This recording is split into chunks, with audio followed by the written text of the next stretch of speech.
Bismillahirrahmanirrahim. Assalamualaikum warahmatullahi wabarakatuh. Alhamdulillahi wassalatu wassalamu ala rasulillah wa ala alihi wa ashabihi wa man walah. Asyhadu an la ilaha illallah wahdahu la syarikalah wa asyhadu anna muhammadan abduhu wa rasuluhu alladzi la nabiyya wa la rasula ba'dah. Teman-teman sekalian yang semoga dirahmati oleh Allah Subhanahu wa taala, kita bersyukur atas nikmat dan karunia yang Allah Subhanahu wa taala berikan kepada kita, sehingga Allah memberikan kesehatan untuk kita semua dalam rangka memperbaiki diri kita untuk menuju kebaikan dan mendapatkan pahala di sisi Allah Subhanahu wa taala, kemudian meraih surganya Allah Subhanahu wa taala. Teman-teman sekalian, alhamdulillah, insyaallah di video kali ini akan kita bahas pelajaran ilmu tajwid lanjutan yang kemarin, yaitu yang kita bahas adalah bab keempat atau pelajaran keempat, yaitu tentang hukum mad dan bertasydid, ya, hukum mad dan bertasydid, seperti itu, ya. Kita mulai mad dan bertasydid.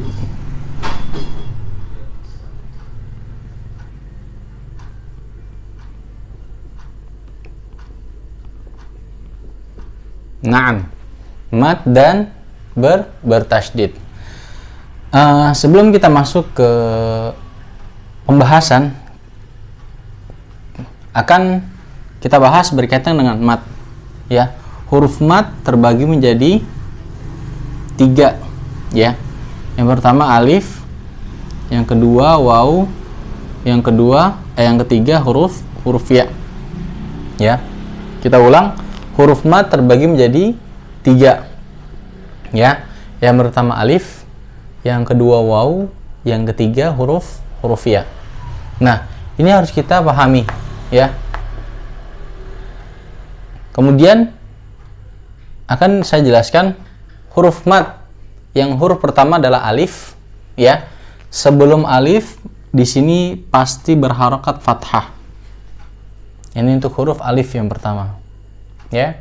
Untuk yang kedua yaitu huruf waw, sebelumnya pasti berharokat dhammah. Sebelum huruf waw berharokat dhammah. Kemudian huruf yang ketiga adalah huruf ya. Sebelum huruf ya pasti hurufnya berharokat kasrah. Nah, ini kaidah bisa mengenal huruf mad, ya. Dibaca panjang 2 harokat. Dibaca panjang berapa? 2 harokat. Naam. Contohnya, ya. Saya kasih contoh di sini.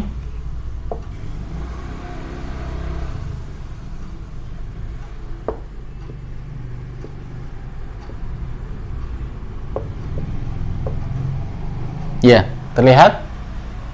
Contoh yang pertama berkaitan dengan yang alif, sebelumnya berharokat fathah. Ya, di sini ada contoh ba. Ini dibaca panjang 2 harokat. Mana alifnya? Ini alifnya. Ini yang saya lingkari. Ini alif, dan sebelumnya huruf ba berharokat fathah. Maka ini dihukumi harfu mad, yaitu huruf mad, ya. Ini yang pertama contohnya. Yang kedua adalah bu, ya. Huruf waw yang ini yang berharakat sukun, kemudian sebelumnya ada huruf ba yang berharakat dhammah, yaitu contoh yang kedua yang ini, ya. 2 harokat dibaca panjang, bu, seperti itu. Kemudian yang ketiga contohnya yang huruf ya, sebelumnya berharokat kasrah. Yaitu kita contohkan adalah di sini bi, ba yang berharokat kasrah sebelum huruf ya yang berharokat sukun. Jadi dibaca panjang 2 harokat, yaitu bacanya bi. Nah, ini berkaitan dengan huruf mad, ya, huruf mad seperti itu. Ya, ini belajar dasar mengenal huruf mad. Kemudian kita lanjut yang bertasdid, yang ini. Sekarang kita lanjutkan yang ini. Yang bertasdid, ya, yaitu huruf yang dimana terdapat ada tanda W seperti ini, ya.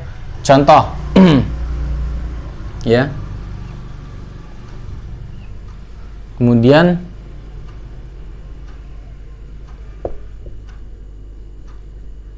ya. Nah, huruf bertasdid ya. Yang pertama adalah apa? Ini. Ya. Madda. Apa? Madda. Jadi ditahan dulu. Sebelum masuk huruf dal, berbunyi huruf dal, maka ditahan dulu huruf dalnya. Madda. Seperti itu. Ya. Madda. Ini yang pertama. Yang kedua adalah apa? Baro. Baro. Ya.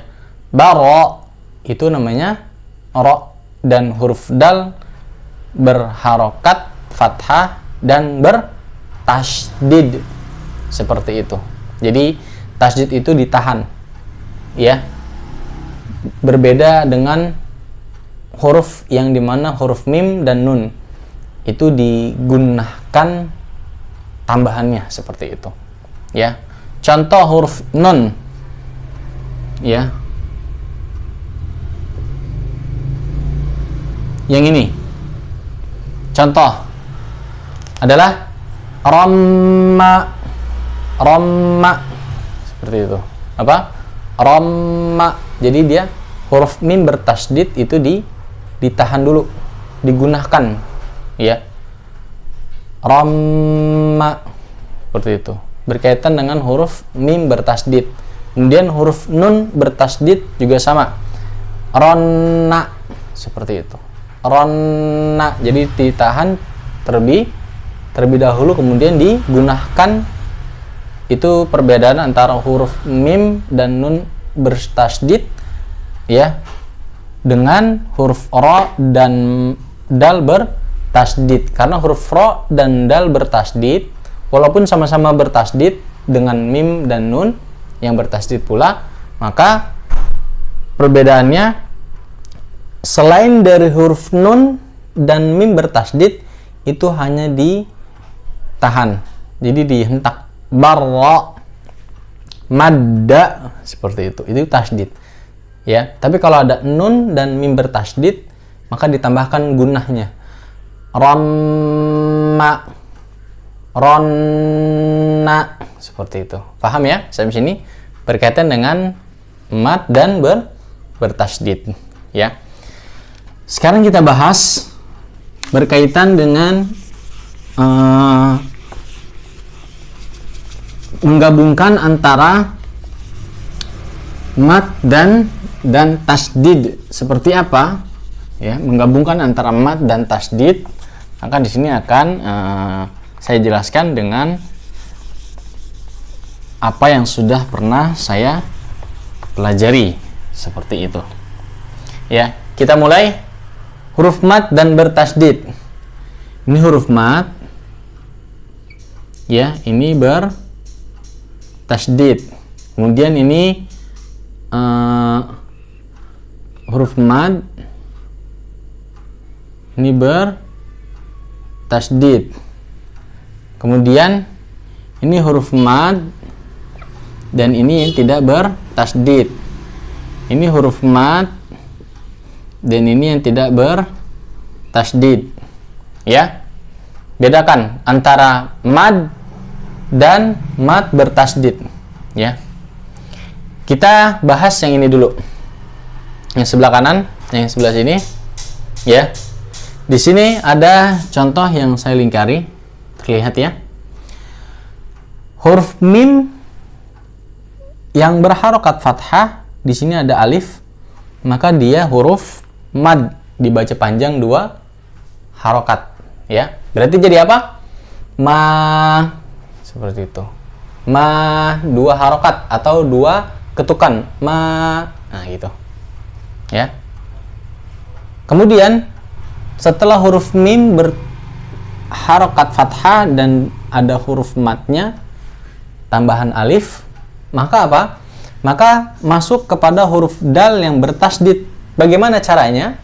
Caranya adalah dipanjangkan dulu huruf matnya, baru masuk ke huruf yang bertasdid. Contoh, madda, madda, ya, madda. Karena apa? Karena di sana ada huruf mad. Jadi panjang dahulu, kemudian masuk ke huruf dal yang berharokat fathah, kemudian bertasdid. Madda. Jadi ditahan. Madda. Ya. Seperti itu ya. Berbeda hal dengan yang ini. Yang tadi kita contohkan. Nah, nih yang ini itu langsung masuk. Madda. Madda. Sedangkan yang ini madda. Ya. Madda. Madda. Seperti itu. Ya. Ini contoh yang tidak ada mad dan yang ada mad ditambahkan setelahnya huruf bertasdid. Jadi gabungan antara mad dan tasdid. Kemudian contoh yang kedua, masuk sini kita contohkan ya. Nah, yang pertama nih biar jelas, biar paham. Yang pertama tidak ada madnya, huruf mad yaitu alif. Ramma, yang ini. Ramma, apa?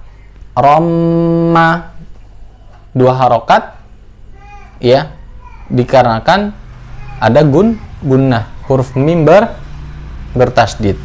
Nah, kita lanjut yang gabungan antara mad dan bertasdid, yaitu dengan bunyinya adalah ramma, ramma, ya, ramma, seperti itu. Jelas ya?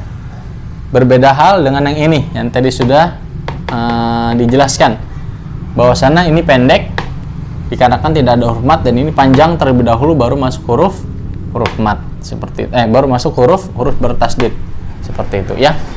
Kemudian contoh terakhir yang 2 ini, ya. Contoh terakhir yang 2 ini, yang pertama adalah yang di atas. Nah, ini adalah huruf mad. Kita baca panjang dulu. Mada, mada. Yang ini. Mada. Gimana? Mada. Ya, karena di sini huruf dal tidak berharokat. Ya. Yang ada bertasdidnya. Karena dalnya di sini tidak huruf bertasdid. Jadi bacanya mada. Seperti itu. Dan contoh yang kedua adalah yaitu roma. Roma. Apa? Roma. Jadi dia panjang dan tidak ada huruf yang bertasdid. Ya.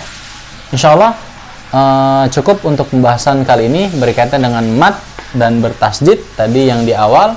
Kemudian yang kedua ini penjelasan penggabungan antara mad dan bertasdid ataupun matnya saja.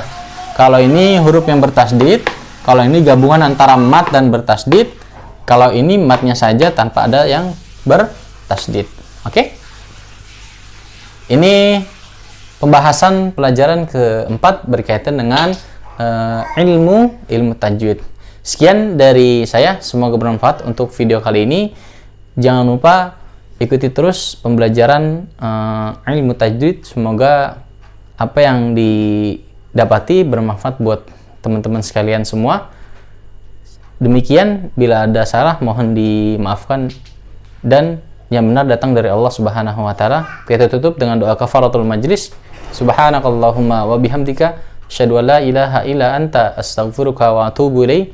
Assalamualaikum warahmatullahi wabarakatuh.